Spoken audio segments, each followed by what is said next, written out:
Саламатсыңарбы балдар, өлкөдөгү азыркы кырдаалга байланыштуу кайрадан биология сабагын аралыктан окутууну баштайбыз. Кана балдар, жакшылап көңүл буруп угуп отурабыз. Бүгүнкү сабагыбыздын темасы жаныбарлар дүйнөсүнө жалпы мүнөздөмө. Жаныбарлар менен өсүмдүктөрдүн окшоштук жана айырмачылыктары деп аталат. Бүгүнкү сабакта жаныбарлар дүйнөсү менен таанышасыңар. Жаныбарлар менен өсүмдүктөрдүн айырмаларын аныктайбыз. Биз бүгүнкү сабакка киришүүдөн мурда биология илими боюнча маалымат алалы. Биология деген сөз грек тилинен алынган. Бизге которгондо биос тиричилик, логос илим, жандуу жаратылышты окуп үйрөтүүчү илим. Демек илимдин изилдөө предмети болуп учурда кездешкен жана өлүп жок болгон организмдердин көп түрдүүлүгүн, алардын келип чыгышын, эволюциясын, таралышын, түзүлүшүн, кызматын, өнүгүүсү, өз ара жана жансыз жаратылыш менен болгон байланышы эсептелет. Биологияда жалпы жана жеке закон ченемдүүлүктөр жана жандуу организмдерге мүнөздүү баардык касиеттер зат алмашуу, көбөйүү, тукумгучулук, өзгөргүчтүк, ыңгайлашуу, өсүп өнүгүү, дүүлүгүү, кыймыл-аракет жана башка каралат. Ботаника бөлүмүнөн силер 6 класста таанышып окугансыңар. 7 класста силер менен зоология бөлүмүнө киришебиз. Зоология жаныбарлар жөнүндөгү илим.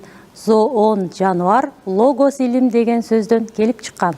Зоология жаныбарлардын жашоо чөйрөсүн, сырткы, ички түзүлүшүн, келип чыгышын, таралышын, көп түрдүүлүгүн, өз ара байланыштарын, пайдалуу, зыяндуу жактарын жана аларды жаратылышта окуп коргоону үйрөтөт. Байыртадан эле адамдар жандуу жана жансыз жаратылышка кызыгып келишет. Жаныбарлар жөнүндөгү маалыматтар илгертеден эле белгилүү болгон.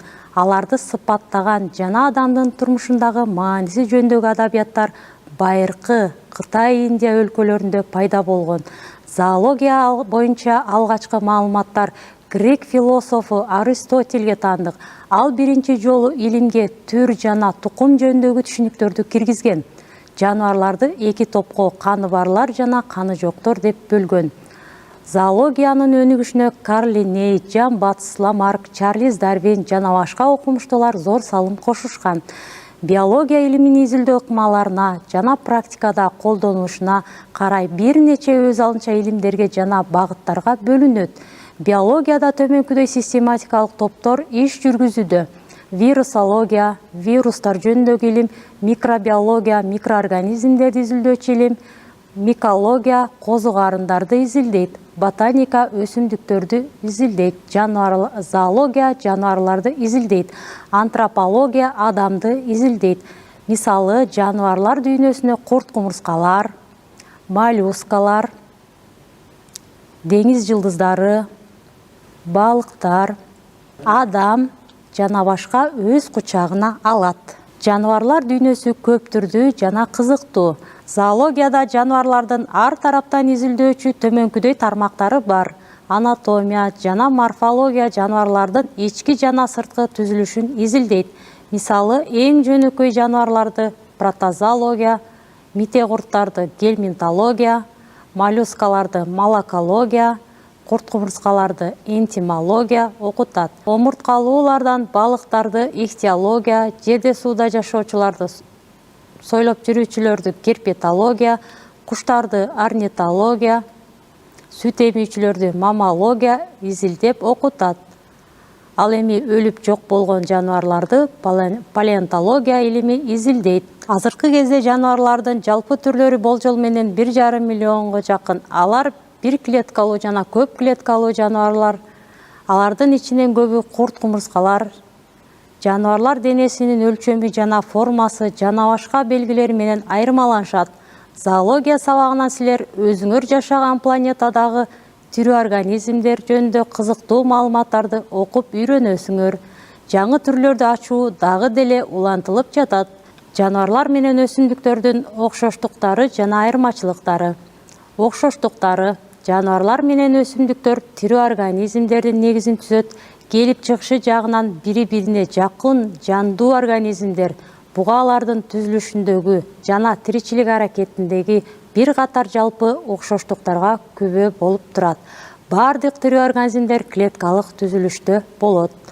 Жаныбарлар да, өсүмдүктөр да клеткалык түзүлүшкө ээ. Жаныбарлар да клеткадан турат, өсүп өөрчүйт, көбөйөт, дем алат жана азыктанат. Айырмачылыктары: жогоруда айтылган жалпы окшоштуктардан башка жаныбарлар менен өсүмдүктөрдүн ортосунда олуттуу айырмачылыктар бар.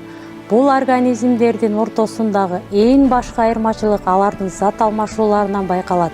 Жаныбарлардын көпчүлүгү гетеротрофтор, башкача айтканда, даяр органикалык заттарды пайдаланып, өзлөрүнүн денелерин түзүүчүлөр. Мындай айырмачылык чектүү эмес, себеби бир клеткалуулардын ичинде фотосинтезге жөндөмдүүлөрү митегүлдүү өсүмдүктөрдөй даяр органикалык заттарды пайдалануучулары бар. Жаныбарлар өз тиричилигин активдүү кыймылы менен өткөргөн организмдер.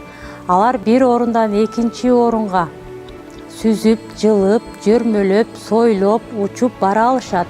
Алардын денесинин формалары дагы жашаган жерине кыймылдуулугун күчөтүп, жарашып турат. Өсүмдүктөр болсо кыймылсыз бир жерге тармактуу болуп өсүп, жетилип, тиричилик аракеттерин өткөрөт. Керектүү эмес органикалык заттарды алыс барбай эле түздөн-түз өздөрүнүн жанынан, топурак, абадан, суудан алышат.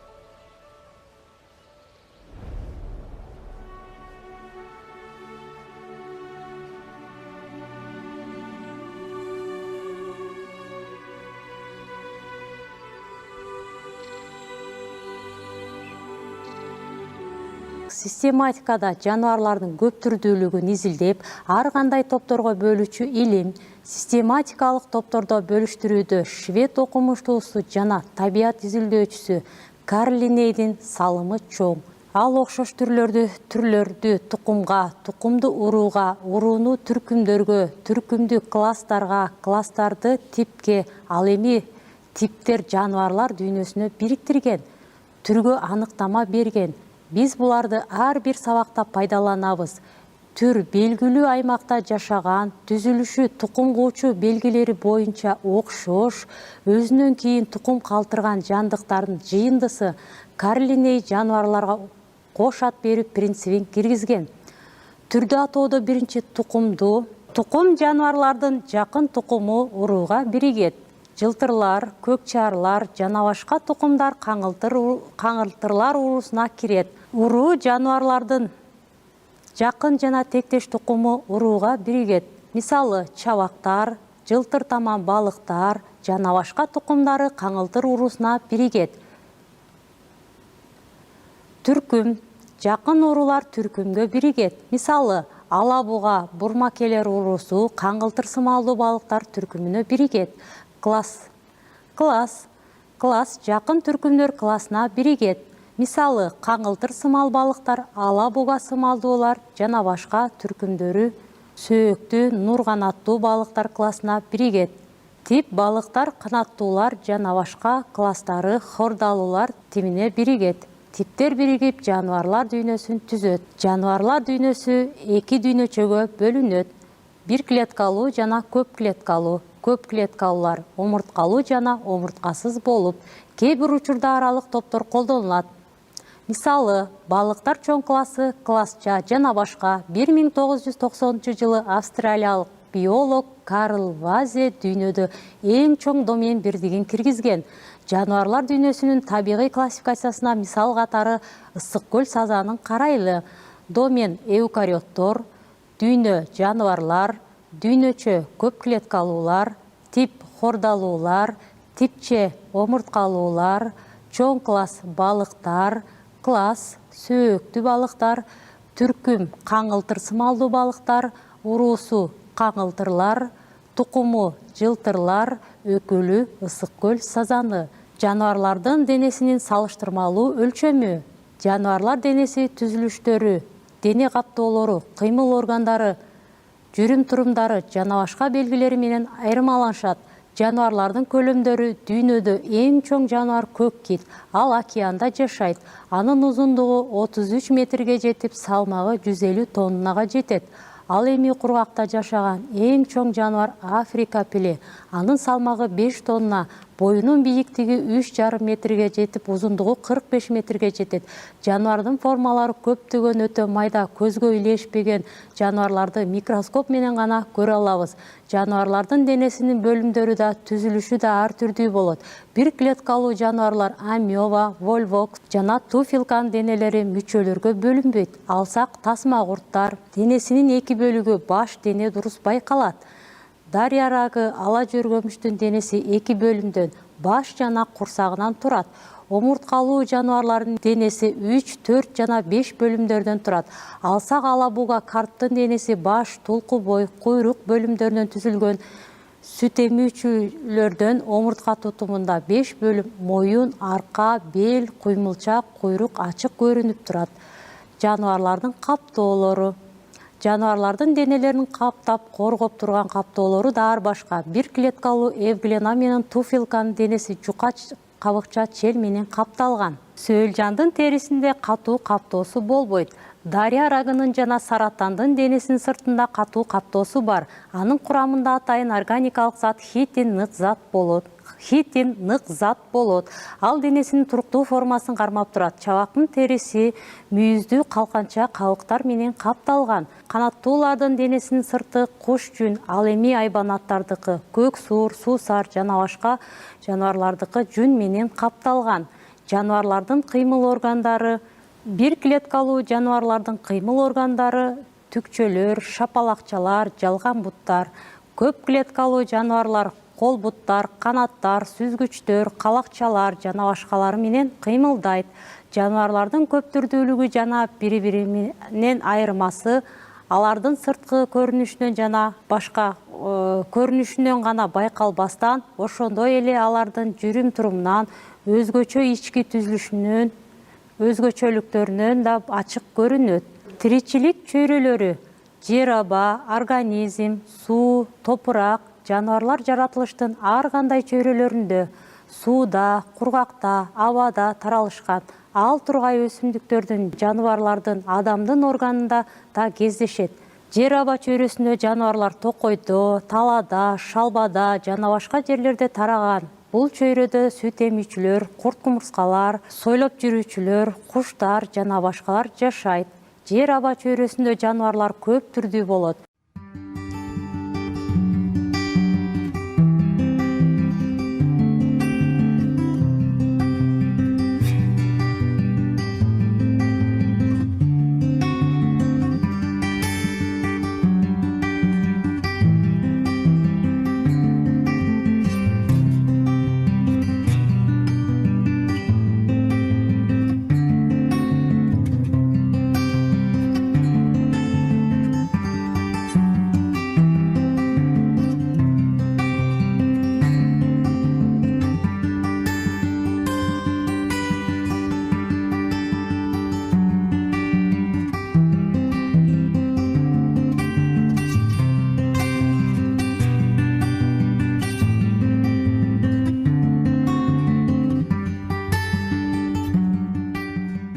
Суу чөйрөсүндө балыктар, киттер, дельфиндер, медузалар жана башкалар жашайт. Бул чөйрөдө жануарлар суунун үстүндө, ортосунда жана түбүндө кездешет.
Топурак чөйрөсүндө.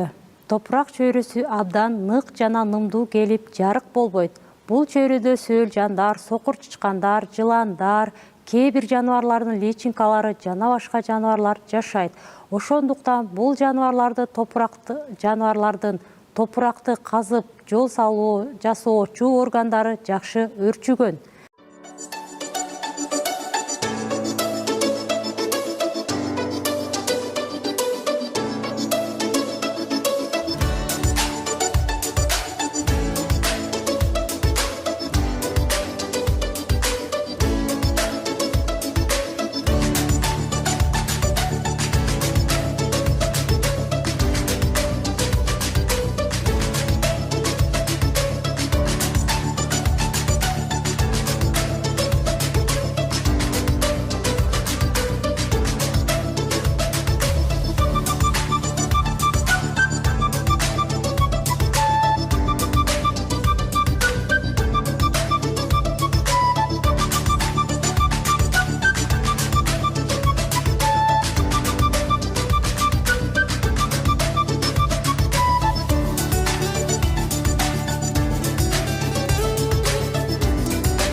Жаныбарлардын жана адамдардын ар кандай органдарында мителери да кездешет.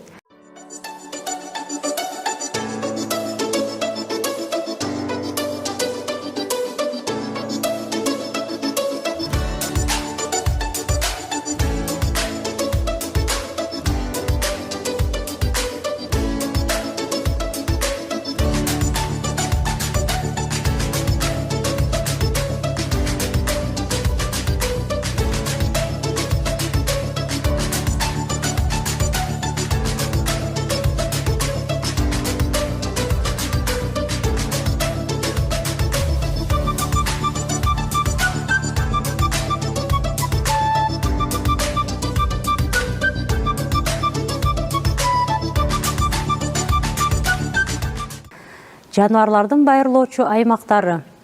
Тиричилик чөйрөлөрүндө жаныбарлар бардык аймакты ээлебейт. Алар жашоо үчүн ыңгайлуу болгон бөлүгүндө гана кездешет. Көкөрчөктөр океандын түбүндө кездешет. Тиричилик чөйрөсүндө жаныбарлар ээлеген аймак жаныбарлар байырлоочу жерлер деп аталат. Тиричилик чөйрөсүнүн эң чоң аймактарын ири жаныбарлар мекендешет. Мисалы, киттердин байырлоочу жерлери деңиздер, океандар, багыштыкы аралаш токойлор. Демек, балдар, бүгүнкү сабакта зоология илимине киришүүбүздү баштадык. Жаныбарлар дүйнөсү менен тааныша алдык. Жаныбарлар менен өсүмдүктөрдүн окшоштуктары менен катар айырмачылыктары да болоорун көрдүк. Келгиле балдар, бүгүнкү сабакты жыйынтыктоо максатында төмөнкү суроолорго жооп берип көрөлүчү. Зоология илими эмнени окуп үйрөтөт? Зоология жаныбарларды окуп үйрөтүүчү илим. Ушуну менен бүгүнкү биология сабагыбыз соңуна чыкты. Эмки сабакта көрүшкөнчө саламатта калгыла.